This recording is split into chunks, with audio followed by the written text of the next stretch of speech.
Баршаңызға сәлем, қалдарыңыз қалай? Бүгін біз 3 қана ингредиенттен тұратын сырды жасайтын боламыз. Алдымен арнама тіркеліп, қоңыраушаны басып қойыңыздар. Сұрақтарыңыз бар болса, комментарий жазыңыздар. Ең алдымен бізге сүт қажет болады. Оны ыдысымызға құйып алып, отқа қойып, қайнағанша дейін ысытамыз.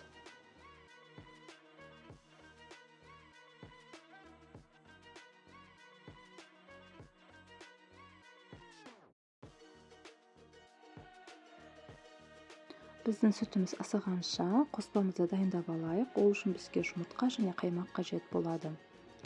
Екі азық-түлікті бір-біріне қосып, жақсылап араластырып аламыз.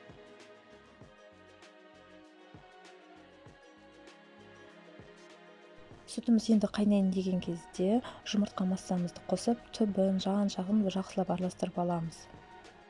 Үстіне іртік-іртік болып, массамыз бөліне бастайды, сары суы шыға бастайды.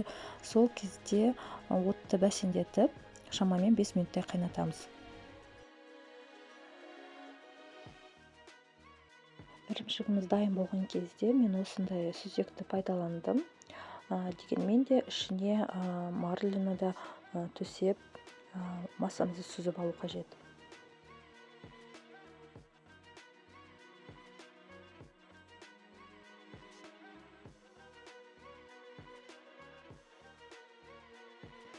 Марлемізге барлық массаны салып болған соң, осылай қолмен кішкене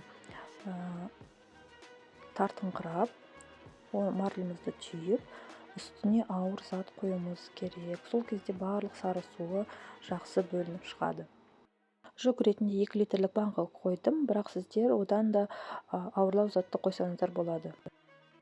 Сары суын төгуге асықпаңыздар, одан керемет құймақ жасауға болады. Арнамда оның рецебті бар. Кем дегенде 5 сағат тұру қажет, немесе түнгіге қалдырсаңыздар жақсы болады. Менде 5 сағаттан аз уақыт тұрды, өте жұмсақ.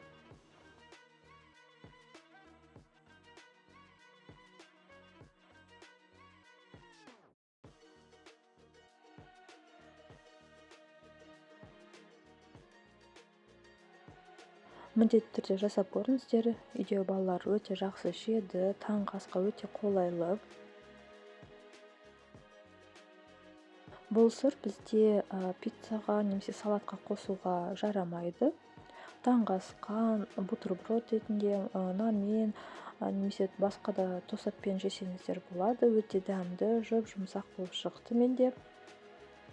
Басқа да жаңа рецепттерді жіберіп алмас үшін арнама тіркеліп қойыңыздар, қоңыраушаны басып қойыңыздар, әрбір жаңа рецептті біліп тұру үшін. Соңына дейін қарағандарыңыз үшін рахмет. Келесі рецептте кездескенше.